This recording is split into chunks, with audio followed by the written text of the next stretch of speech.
Good morning, good afternoon, good evening, everyone. Welcome to another exciting session of the AIMEDx webinar. I'm Hongliang Xin. I'm professor of chemical engineering at Virginia Tech.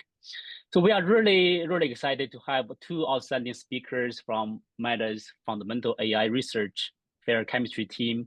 Let me first introduce Dr. Xiang Fu. Xiang is a research scientist at MEDA. His research explores machine learning models for molecular simulations and generative models for materials and molecular design. Xiang earned his PhD in computer science from MIT, where he was advised by Professor Tommy Yakola. We are also joined by Dr. Luis Barroso Luque, a postdoc researcher also with the FAIR chemistry team. His research has focused on the use of machine learning and computational methods to enable accelerated discovery, design, and the property prediction of new materials. So Luis earned his PhD in computational material science at UC Berkeley under the guidance of Professor Gerd Sieder. Their talk today is a step change in machine learning internal potential performance, data diversity, and architecture design. So to both Xiang and Luis, really thank you very much for joining us this early morning. We are really honored to have you here and can't wait to learn from your insights. And to all our attendees joining us live today, thank you for being part of this growing community. We will have a Q&A session right after the talk. So please feel free to post your questions in the Q&A box throughout the presentation. We'll make sure to bring them into the discussion at the end. I think with that, Xiang and Luis, the virtual podium is yours. Perfect. Thanks so much for the kind introduction, Hongliang. We're excited to chat about our work. Here, let me pull up the slides here.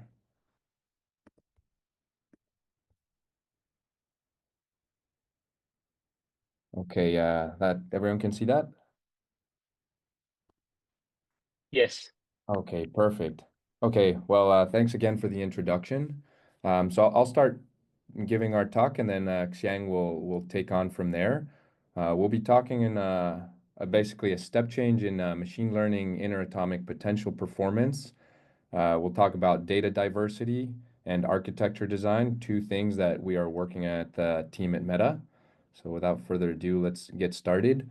I won't beleaguer the details here too much, but we're kind of right in the middle of an advent of how we're basically changing how we design and explore new materials, especially with AI. The field is moving incredibly fast. So this is just one of the many iterations of figures that people have seen with kind of what we're trying to do.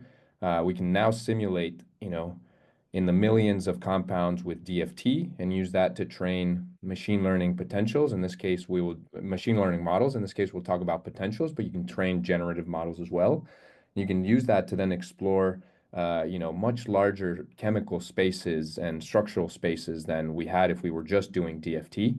And that way, then we can screen, on the orders of, we can do way more than 1,000 or 10,000 of compounds, right? And recently, with the advent of automated labs, then we're actually starting to unlock the second row here in this figure, where the computational design or the ML that for material exploration discovery can actually be tied into the experiments.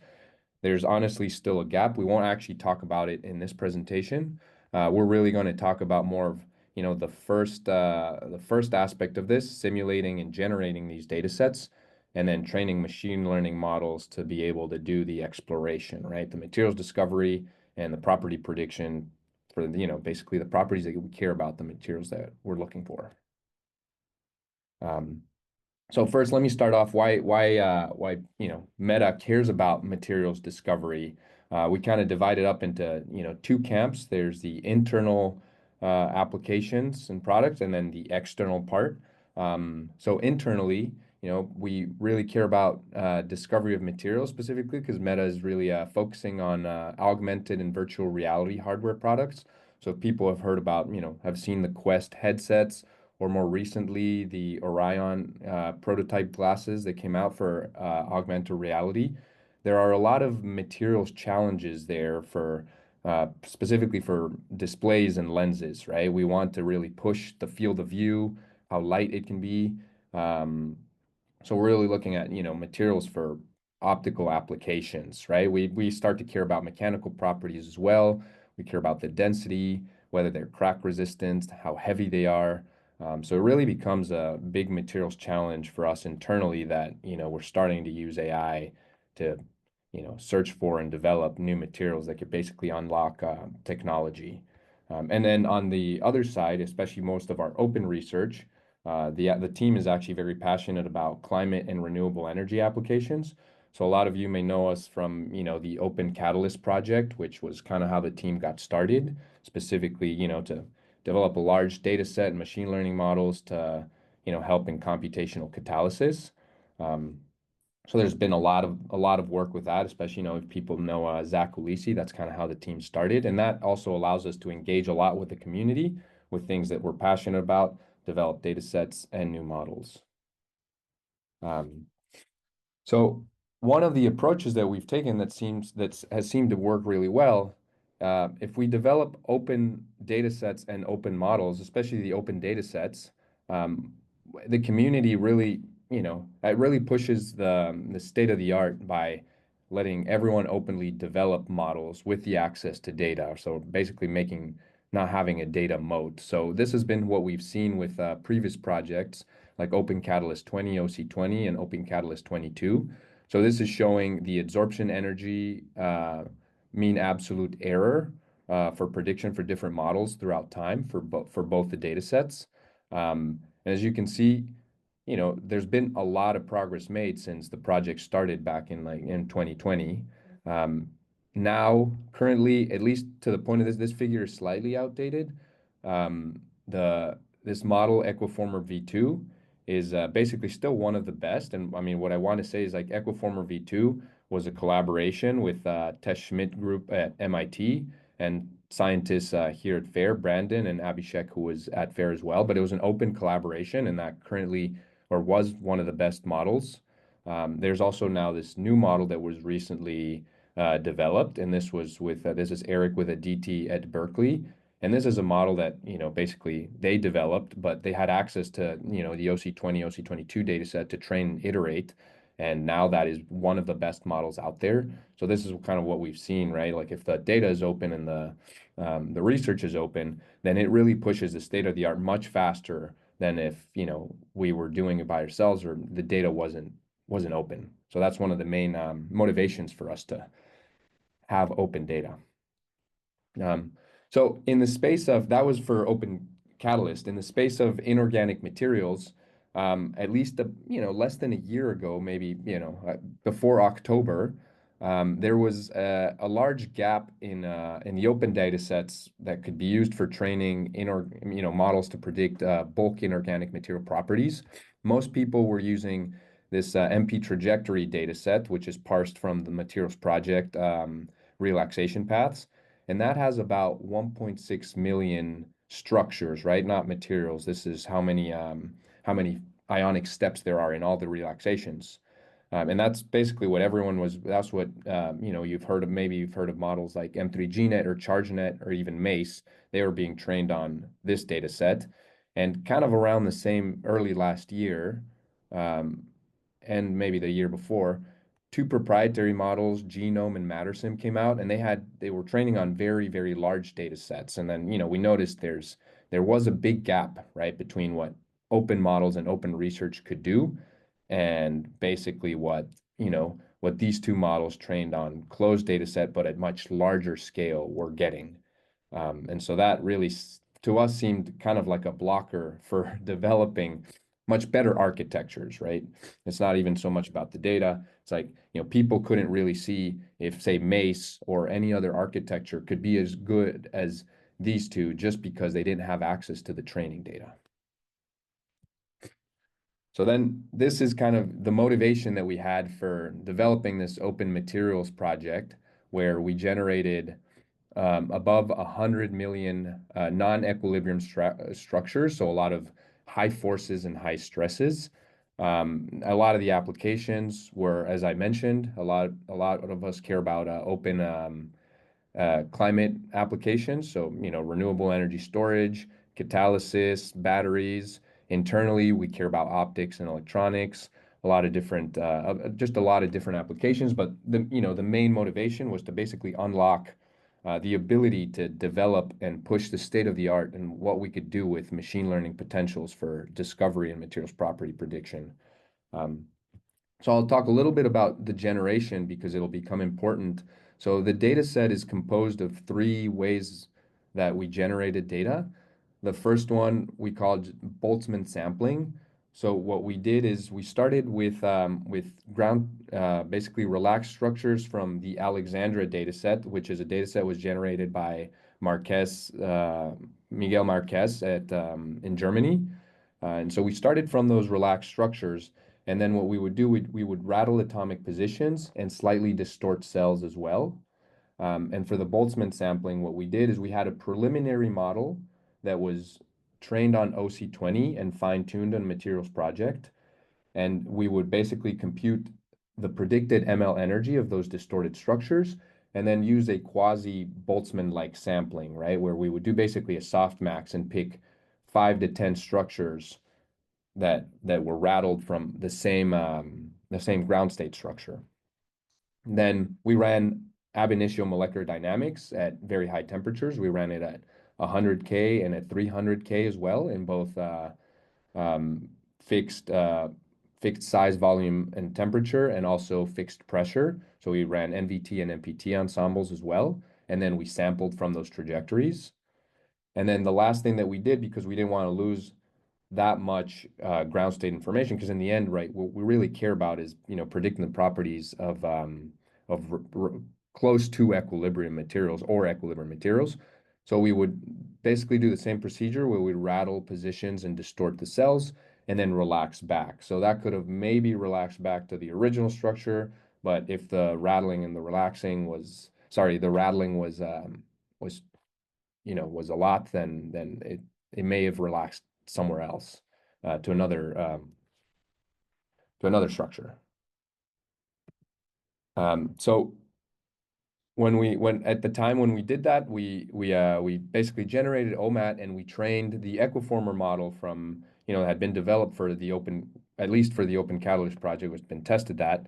And we were able to get state of the art on these this benchmark materials map bench discovery benchmark, which at the time was only testing for predicting materials, the energy above the hull, so predicting formation energy, and then from that predicting how far above it was from the hull. Basically, it's decomposition energy, which is a proxy for thermodynamic stability for materials discovery.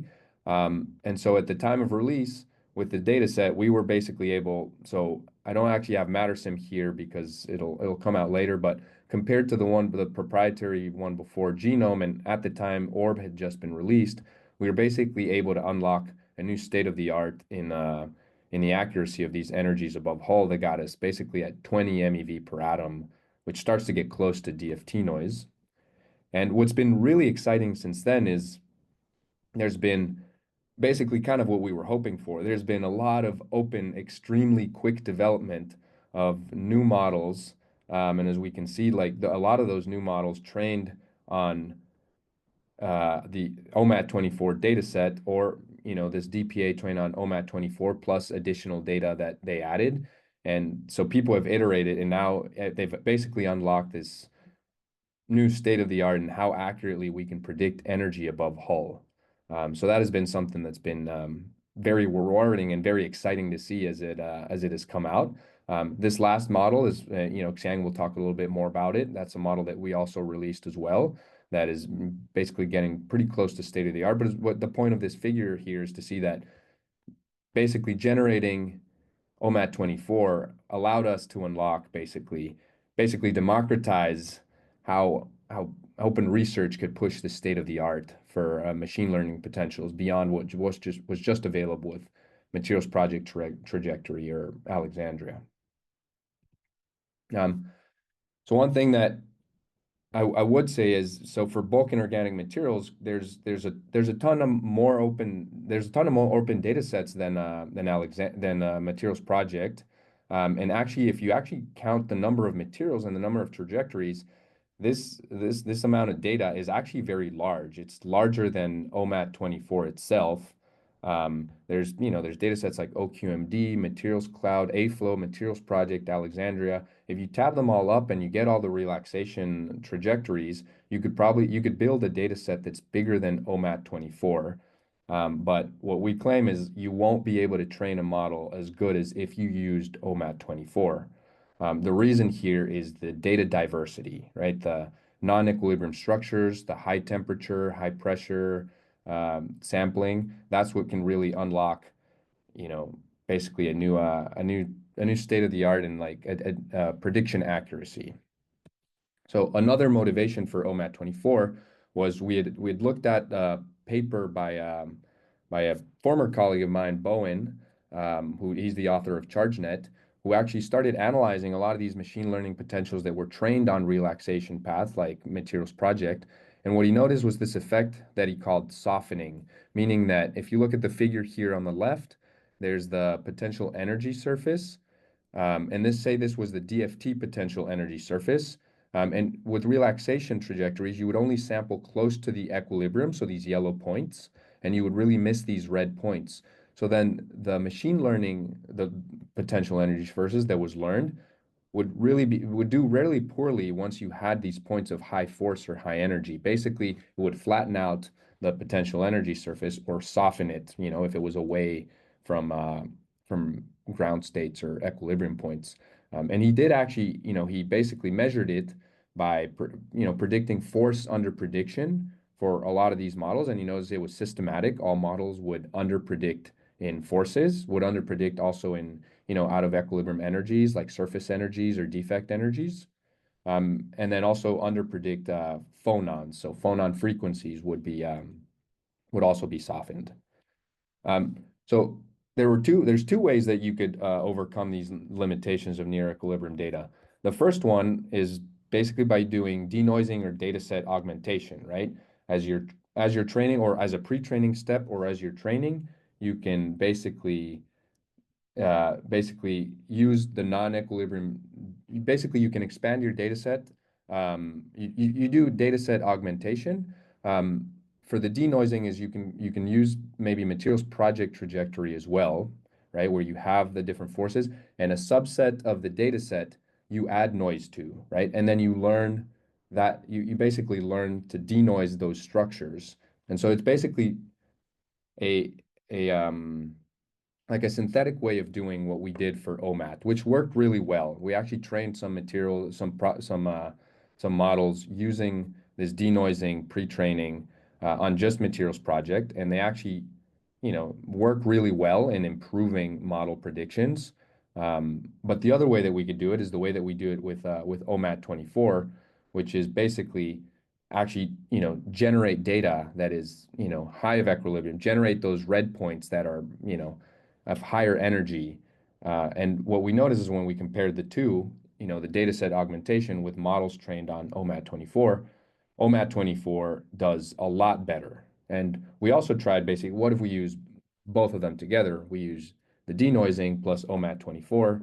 What we notice is it really doesn't help at all and sometimes even deteriorates model accuracy by a little bit. So that was another motivation for generating this data set. And so basically what we can see here, I reran a lot of the softening scale results from that paper on a bunch of newer models that have been trained on Materials Project and basically OMAT with fine-tuned with Alexandria and Materials Project. That's what we call OAM. And then I also kept a lot of other models, the proprietary models, and MPA is just Materials Project and Alexandria. So this is fixing the architecture, and this is, basically the prediction of high energy states. So this is called the WBM high energy state test set. And the way that it was done for this previous publication, I said they took 10 samples from 1,000 molecular dynamics trajectories at 1,000 Kelvin. So we can clearly see here that the effects of training on OMAT really helps in reducing or completely removing the softening effect, right? Even, Equiformer, it's very drastic how much, if you just train on Materials Project, it really underpredicts these high energy states. But if you train on OMAT, then basically it's not even, it's barely underpredicting, right? The mean is just below zero, which would be no underprediction. As we can see, I've added here MatterSim and, back then the orb data set. These aren't the newest orb models. And you can see their under prediction is a lot better because of the access to the larger data sets. But as you'll see, yeah, you could basically get the same effects with OMAT 24. This is the same with forces as well. So this is the force under prediction or force over prediction. One is basically no under prediction. It's centered at the error is centered at 0. In this case, the force softening scale is 1 because it's basically the slope of the predicted forces, the slope of the parity between predicted forces and DFT forces. And we can see almost kind of the same effect, right? Like training on OMAT really helps models get basically no softening at all, right? Even here for the model of Grayson 7, right? They may still be under predicting, but it is quite the leap from what it was before by just training on Materials Project.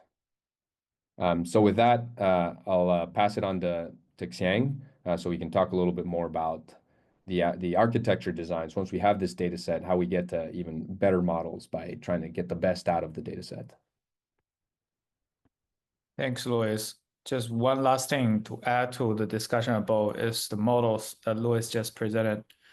Maybe I can share the screen now. So yeah, it'll be easier so you can switch. Go.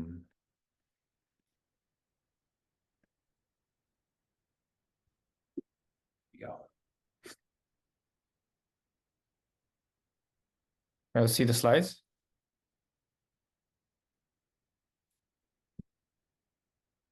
Okay. Yes, we can see it. So just one last thing about this plot is the OAM training is by pre-train on OMAT 24 and then fine-tune on MP-Traj plus some Alex. And this is to align the level of theory of the model with what's on MapBand discovery. And OMAT 24 is at basically an updated setting for RASP. And the fine-tuning procedure will impact this softening scale, as in if you sort of fine-tune over this sort of softened dataset like MP-Traj and Alex, you would lose some of the basically expressiveness of the OMAT 24 dataset by you will soften something that was not soft if you do the fine-tuning. But yeah, every model was doing that just because so that you can submit to the MapBand discovery benchmark fairly with the aligned level of theory. And everything here will look better if you are trying to use OMAT 24 only and don't do the fine-tuning. So with that said, we've seen how the models being trained on OMAT 24, both our model and external models have achieved a lot of improvement on predicting the energy above Hall. So the accuracy of these models have all increased. But now let's sort of step back and, for example, the Equiformer V2 model, which upon release was state-of-the-art in terms of predicting energy above Hall. If we want to use it for something else, now in this case, I'm presenting some phonon bands. An Equiformer V2 model is very accurate at predicting energy above Hall. But there are certain design choices render it not a good choice if you're trying to make phonon predictions. And for one, like the Equiformer V2 model is direct force prediction, so it does not conserve energy. And for one, there are a lot of operations inside Equiformer V2 that discretize the representation of the atoms. And such discretization may introduce discontinuity on the potential energy surface, which is quote unquote unphysical, which indeed actually result in bad performance when you're trying to look at some of these property that wasn't even tested during training. You're trying to almost extrapolate a lot from what has been learned, and that's when you start to notice these design choices you've made could have a big impact on these tasks that were not originally sort of considered. And that's where we start to try to think about this gap between accuracy and reliability of the ML potential. And what we end up doing is this new architecture called ESEN, or Equivariant Smooth Energy Network.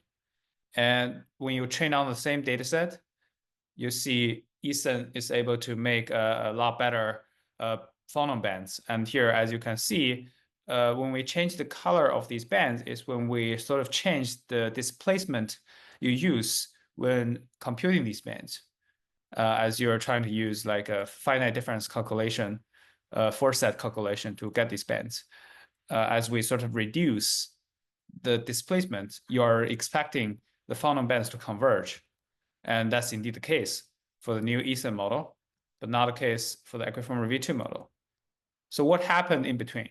And sort of this is where we noticed this, and we want to change this. And we want to know what would actually result in this change and how to balance sort of, if you do this, like if you go from this to this, how do you retain all the accuracy? Maybe some of the design choices will hurt you, but that's where we sort of trying to be really, really rigorous about, and did a lot of ablation studies to dissect what matters and what doesn't.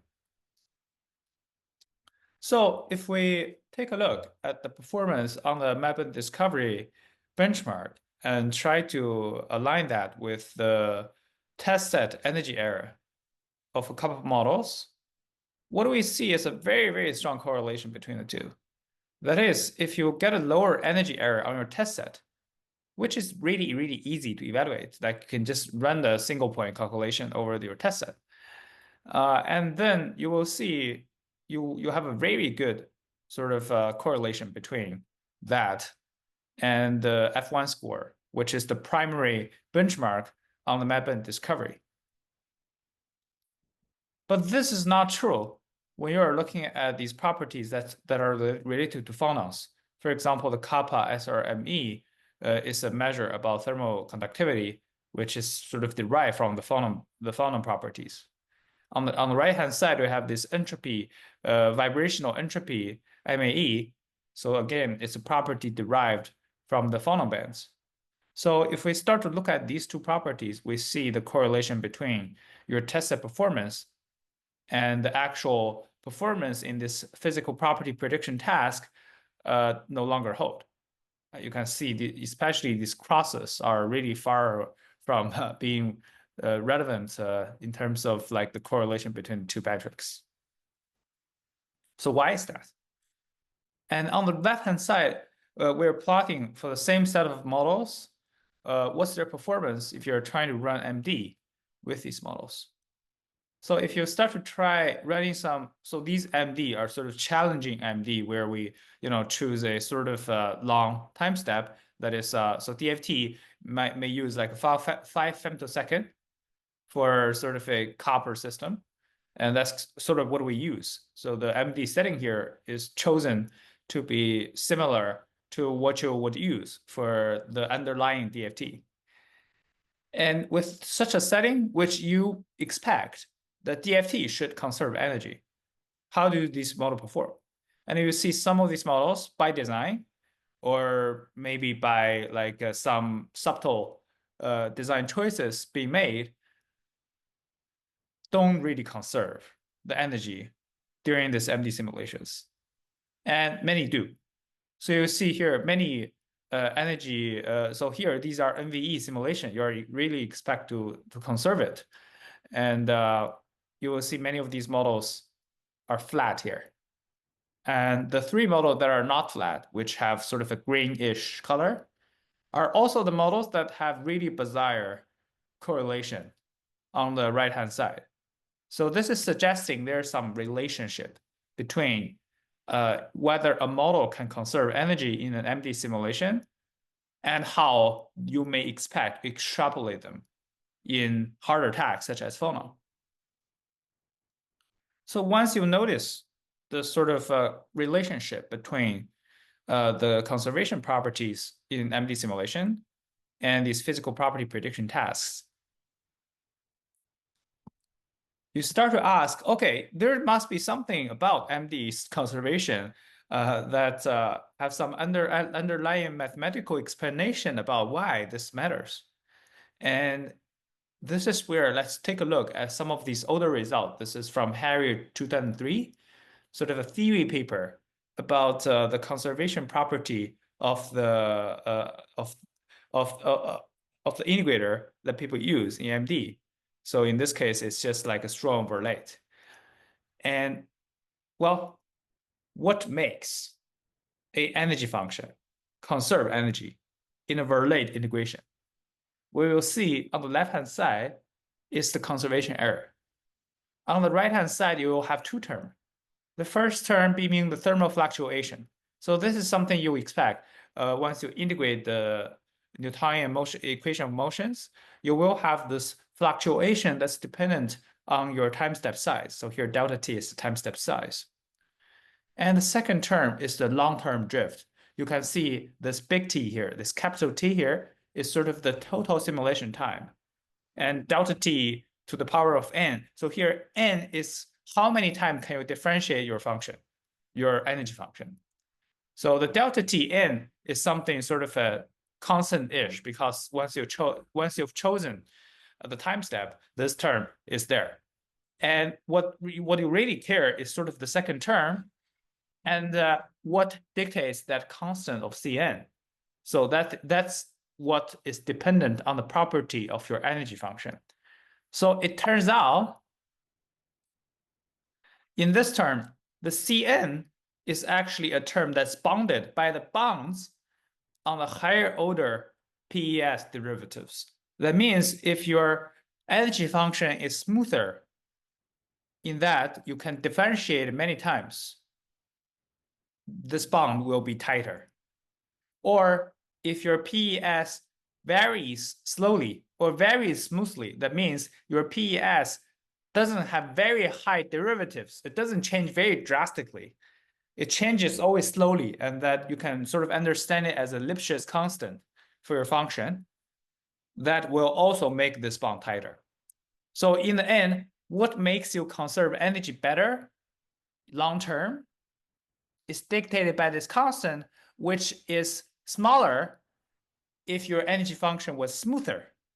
And if your energy function has a smaller Lipschitz constant across always higher order derivatives.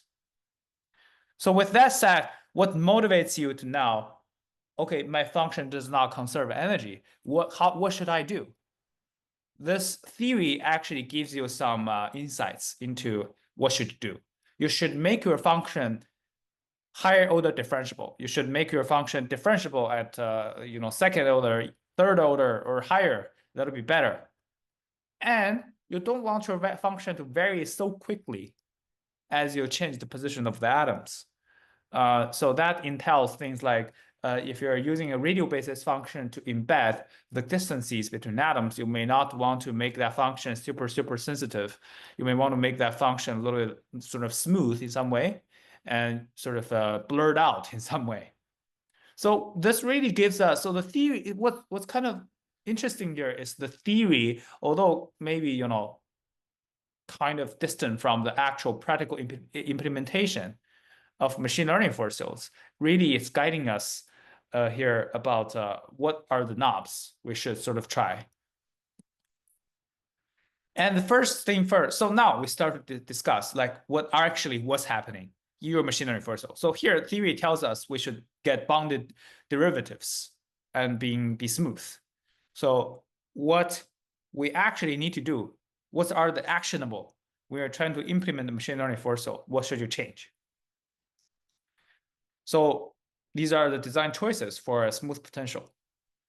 And we'll use this network ESIN that we developed as an example, where what if we sort of throw away one of the design choices we put into ESIN and see if it still conserves. So the first thing first is you want energy conservation or conservative forces. That is, your force are a derivative of the energy function. So some of the models use this protocol called direct force prediction, that they basically forget about the forces were a derivative of the energy and just predict the force straight. And that turned out to give you sort of a huge conservation error. The second thing is representation discretization. So as we mentioned in equiformer V2, there's an operation where the spherical harmonics representation are being discretized into a grid. And this discretization step, you can sort of choose the resolution of what you want to do that.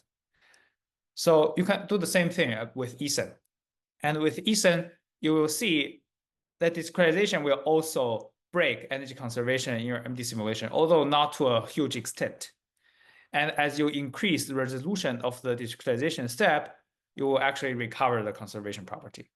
So it's really how discrete. So you can see very clearly when perturb some of these design choices, you will get different results.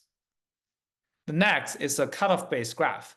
So some of these machine learning potential have been trying to use a KNN graph or K nearest neighbor graph, which will significantly reduce the number of edges in your neural net, which in turn significantly accelerate the inference time, but without much sacrifice on the energy and force error. So it has been sort of a nice way to balance compute and accuracy when you are not looking at this conservation property. And you will see here on the right-hand side, we have this green curve that is called ESIN neighbor limit. That is, if when you are generating the graph for your neural net inference, if you're trying to use a KNN graph, you will be sort of losing energy conservation. So while the model may still be very accurate, you may still be able to do a lot of useful things with such a model. But if you're talking about strict energy conservation, if you impose this neighbor limit, it does introduce a discontinuity when you can have some neighbor really change very swiftly if one particle moves around, and you can have a sudden change in your local environment if that happens, if you're using a k-nearest neighbor graph. So that breaks your continuity of your PES. And you will see that in your MD simulation. And next is an envelope function, which says the influence of a further away atom goes to zero smoothly. And this, you can also then relate this to the theory we just saw. When you don't do this, you will have the particle at the cutoff. So basically, if a particle is right at the cutoff and you don't have an envelope function, then the impact of that atom can theoretically go from 0 to 1 instantly at that point, which will cause discontinuity on your PES. So here we show on the right-hand side where the orange curve is the one, if you remove the envelope function, you will see your energy stop to conserve. And to address this, you will just use this approach, which was first proposed in a paper called DimeNet in 2020. So the DimeNet paper proposed this approach of doing an envelope function to make the PES twice differentiable or higher. So especially at the cutoff radius. So this is, again, another important choice you want to make in your, and it doesn't really hurt your performance at all if you do this. And the last thing here is the radial basis smoothing. So you can use, it's very common to use a radial basis function to embed the distances between the atoms in these ML potentials. And what we see here is if you use a very, very dense basis function that is sort of more expressive, that is more able to detect small changes in the distances, you will see that model, which is able to change more drastically as the distance between atoms changes. does not conserve energy perfectly on the right-hand side. That is the pink curve. And with all these sort of ingredients combined, when you make the right choice on all of them, you will get this model called ESEN, which will not only had all the above, but also is a new architecture where we sort of modified from basically we use existing sub processes such as S2 convolution, which is proposed in the ESCM paper. We use this sort of overall high level architecture that's similar to Equiformer V2. We have some sort of shuffle and play and a lot of tweaks over the architecture, along with what we mentioned above, all these subtle design choices about conservation. When we combine them all together, we get this new model called Equivariant Smooth Energy Network, or short for ESEN. So this network is our latest model, SphereCam, which we had a paper published in February, and we just released the code and checkpoints this Monday. So everyone can now download this model and try it out. So the model is currently hosted on the Hugging Face, which you do need to submit a form to get approved for downloading the model, which should be roughly easy for many of you. So here we're showing on the Medbin discovery benchmark, ESEN is achieving state-of-the-art result.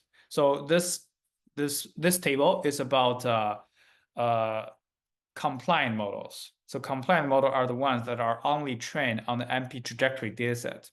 So we see ESEN is the best performing in this category. So here the first column is sort of a combined score that considers the F1, which is sort of energy above Hall prediction, and the KSRME, which is thermal conductivity prediction, RMSD, which is after you relax the structure, how close is that to the actual structure from DFT relaxation.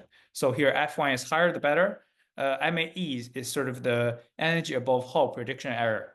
So here you see the errors are sort of saying if this is higher the better or lower the better. And you see the ESEN model among the compliant models is performing the best. And we have a really permittable license for it too. And this table is where you also include these non-compliant models that are trained on other data sources. So as you can see, all the top models right now are trained with this OAM setup that is combining the OMAT dataset, the subsample AIMEDx dataset, and MP-TRAC dataset. So this screenshot was taken yesterday. So this sort of is, as of now, what's out there. And you again see the ESEN 30 million OAM model to be the best performing. And actually, I would say it outperform all other models by sort of a decent margin. And here we have the best F1, the lowest energy prediction error, the best thermal conductivity prediction, also the lowest RMSD compared to the DFT relaxed structure. So all these good performance are thanks to the dataset too. So without OMAT dataset, you cannot really get such a good performance. So here you can see on the left most of this table, the blue entries are the ones that are non-compliant, and the green ones are the ones that are compliant. So even the ESEN 30 million MP-TRAC model is able to get a really good performance. But if you want to, and you can see there's really a step change. Once you have OMAT for all models, you will see a significant boost in performance. And again, these models and checkpoints have been released this Monday. Everyone can try to download them, and they're under really permittable license. So the code is under MIT, but the checkpoints and the dataset are under a slightly changed license that still permit both commercial and non-commercial use. It's just we have some terms that ask you not to use the model on sort of some of the purposes such as weapons. But yeah, I would really encourage you to take a look at these models. And we are aware that there are limitations to this model still. So we are working really hard to make something even better. Here, the ESEN 30M OAM model, although very accurate, is far from being efficient in terms of memory and inference speed. So if you try this model, you may notice you cannot fit many atoms into a single GPU, or you may feel it's slow. So this is something we are very much aware of and trying to address actively. And Luis have shown some of these softening results where if you go from MP-Trash to MLIP, you'll see better performance in terms of energy and force prediction. And we can say the same for phonons. So if you try to use the MLIP data set, you will see much better phonons, no matter what model you are trying to use. So again, when we take a step back, the improved performance is really from the combination of a good architecture and a good data set. So with Eason and the OMAD24 dataset, we are able to push the performance not only on energy above Hall, but also on phonon. So here, the left plot is sort of the thermal conductivity SRME. So this plot was made a little bit earlier, so it does not include some of the latest models. But even if you do the Eason 30M OEM model, which is on the right-hand side, on the rightmost, is still the best model today. And on the right is sort of the phonon prediction results on the max phonon frequency. You can see the Eason 30M OEM model is, again, one of the best model. Further, with these changes in the Eason paper, basically in Eason, we sort of give you an overview of what design choices matter for conservation. And once you incorporate all of them, which are the diamonds in these plots, you'll see the correlation between test error and these phonon properties. You can say the same thing for different variants of the Eason model, where as long as you're a diamond here, you are the one that obey the sort of the design choices we laid out, and you will be able to have really good correlation between test error, which is really easy to do, and some physical property prediction, which is harder to do.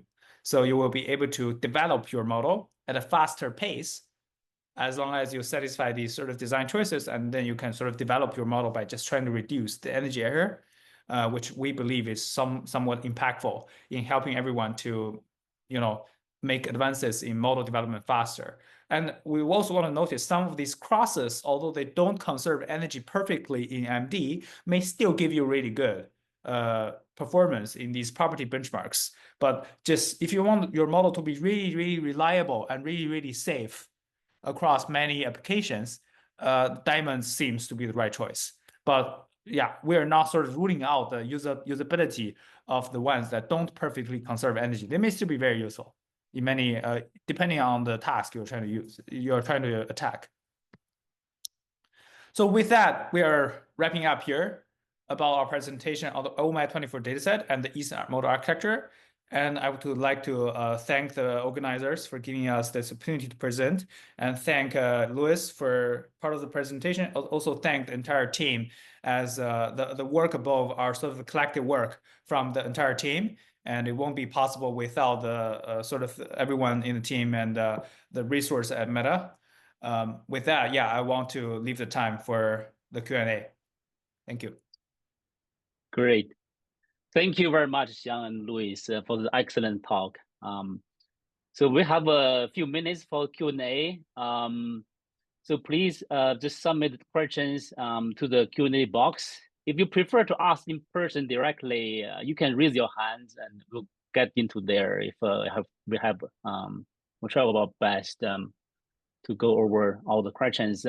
So Luis and Xiang, I will try to direct the question to each of you, and of course, both of you can feel free to chime in if you see the fit. We'll see how much we can go. Apparently, a lot of coming already. So first question is about the magnitude. So how big of the magnitude is considered high force in, just what kind of range you observe during the high temperature MD simulation? So I would think go to Luis. Yeah, Xiang, can you go to the histograms on one of the initial slides? I'd say, again, it depends on the application, right? When you're training on only relaxation-based data sets, you will see that you rarely get forces above 1 EV per angstrom. One more? Yeah, exactly. So if you look, say, for example, here at the on the right-hand side, the top row, the middle plot, that's the norm of forces. And you can see both materials project trajectory and Alexandria there as the dotted purple and orange lines. And you can see the forces norm. You can see how heavily concentrated they are, which makes sense, right? The relaxation path, right? So the majority of the structures will be very close to equilibrium, close to zero forces. So that's one of the things that, you know, basically biases the data quite a lot. If you see then, for example, maybe this will address your question a little bit more. On the bottom row, that same middle plot, those are the forces for the different generation methods that we use for OMAT. And in particular, the ones that are closer, you know, we start getting really, really high forces all the way up to, you know, 15, 20 EV per angstrom, which is incredibly high. The ones that are very high and flat, those are the rattled structures, which are less physical, right? So we're kind of pushing it almost to like less physical, but, you know, more diverse data. And the ones that are closer to zero, the ones that sort of come down all the way to 5, those are the AIMD ones at high temperatures, right? They're like 1,000 and 3,000 Kelvin. So that can give you an idea of kind of what you're looking at for the, you know, basically if you're running simulations at that high temperature, you're bound to be within that range. I see. Right. Thank you, Luis. Another question is, I think to Xiang, can you please shed some light on how the constant C and Cn are determined in this energy conservation inequality? Yeah, so the actual derivation is very complex. If you look into the actual math, the sort of how this was derived, it takes pages. Like, basically, if you go to the Eason paper, you will see we cite this paper from 2003 from Harry et al. So that paper, you can see the detailed proof there about the derivation. So we are skipping this here just because they're very complex. Thank you, Xiang. For the OMAT24, how do you balance the fraction of the rattle and also AIMD data sets? Do you do rebalancing after that? That is a good question. So this was kind of like a first iteration of something that we had, you know, thought about and talked about, but there's still the balancing. We just decided, you know, kind of what seemed to work the best based on what we were seeing from the models and then the compute that we had available, right? So doing the rattled ones are much easier for us to do because they're not trajectories, right? We can parallelize over them a little better. And when we run the AIMD, we have no choice, right? That's a sequential computation. So we had to take that into account. But it is a good question and an open question of what the best balance is for the different fractions. I would suggest anyone who's interested in the community, the way we release the data set, you have them separately, and so you can sample differently, because I think that's still a big open question on what is better ways to sample and what gives you better models. They probably might be even better in certain prediction tasks than others if you bias one direction or the other. I see. Thank you, Luis. So another question from AJ Medford. So these new Stewart number are really, really exciting. So just curious about the maximum errors or 95 percentile errors for some of the best models. Are there significant outliers? And if so, is it due to the model or due to the data? I think that, well, you wanna say something about it, Xiang? Actually, yeah, I don't know much. The only thing I can say is there are outliers for sure. There exist outliers, but definitely not as much as 5%. So maybe 1%, maybe even less. There are outliers, but very, very uncommon. You want to say more, Luis? Yeah. Well, and I think it's a great question. I agree that if you look at, say, like parity plots, even you can go into materials map bench discovery and they have some nice parity plots. You can definitely see that there are outliers. And I would say it's more related to the data, right? Because sometimes you see the outliers have maybe things like plutonium, just rare things that are much more rare in, you know, just in the materials that we usually work with in general and in the data sets themselves. And then some of them are heavier elements where actually the DFT calculations are just harder to converge. They're less accurate to actually model the specific material. So that again is an open question, but I would say it's more related to the data than it is to the models. Okay, thank you. Another question is, has the seed-board ESM model been benchmarked with the metal surfaces or metal oxides? How does it compare with other models? So we haven't reported anything like that, but very good. That's what I can say. Like it's there's nothing really restrictive about this architecture. So there's nothing being designed purposely for materials being here. So it should work. In the paper, we show really good performance on this SPICE mace-off data set, which is small molecule. And we also show very accurate performance there. So I would say like it's an architecture that you should expect to do well, given as long as the data is there. Thank you, Xiang. Another question is, how would you compare the speed of your model with respect to DFT calculation itself? Good question. So it depends on the size of the model. And for the 30 million model, which is sort of an attempt to make a really accurate model, is not ideal, the speed. So it takes about hundreds of milliseconds, or like I would say tens of milliseconds for a unit cell of maybe 10, like 20, 50 atoms, for example. Like a typical mature unit cell, like about 10 to 100 atoms, you can expect a runtime of tens of milliseconds, which is still much faster than DFT in most level of theory. And of course, the higher level of theory, the more speed up you get. So we're actively trying to reduce that number. I see. Thank you. But yeah, so another 100 millisecond is the time for a unit cell. I think another question also for you. Can you share some insights on the differences between this new envelope function versus this smoothing function? Usually we just use this polynomial envelope function. So we find it to work really well. So it was proposed in DimeNet. So if you look at the other papers, almost everyone used the same envelope function. Yeah. So do you think the force and energy error is good enough metrics to classify machine learning seed-board or either any other metrics or property as you talk about that you think should be or might be relevant to benchmark? So what we're trying to say here is if you look at the map and discovery results, these are, I guess, tasks people care. So you can really use the map and discovery as sort of a useful benchmark. So this really depends on sort of the downstream task you're trying to solve.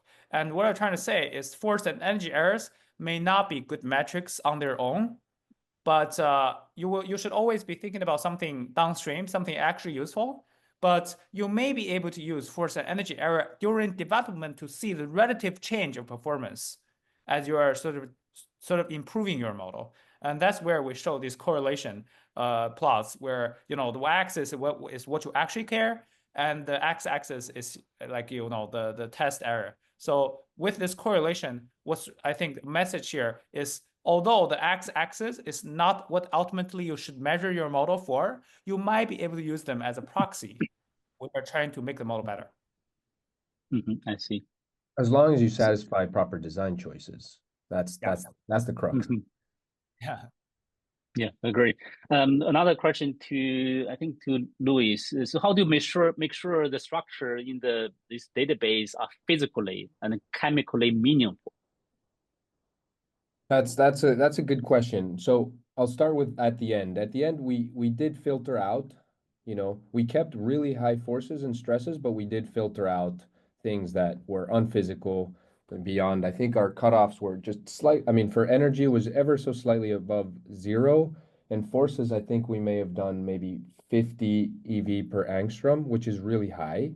I think one of the implicit ways that we kept it physical is we always generated everything starting from a DFT relaxed structure. We never started from anything else. So we were basically starting from, well-converged DFT calculations and then running AIMD or rattling them and running single points. So that if you look at, you know, the histograms, again, those histograms in terms of energy, they don't really change too much over the ones for relaxed structures or, well, relaxations. I see. So the next question is more about fine tuning. So have you tested how well your new model can be fine tuned to, let's say, new data sets, to similar strategies used in the maze? So I do want to mention the map and discovery results are from like if you pre-train on OMAP24 and fine-tune on MP-Charge and subsample ALEX to align the level of theory. So, well, I guess although not sort of a small data fine-tuning regime, you do get a taste of what happens when fine-tuning is being done. And well, without much evidence, you would have to believe what I say. Without much evidence, but my claim is you will do very well as well if you try to fine tune. I would encourage people to try it out. I will also say internally, we a lot of the times we take these models and fine tune them to different tasks or smaller data sets, and it almost always works better than a smaller model or anything from scratch.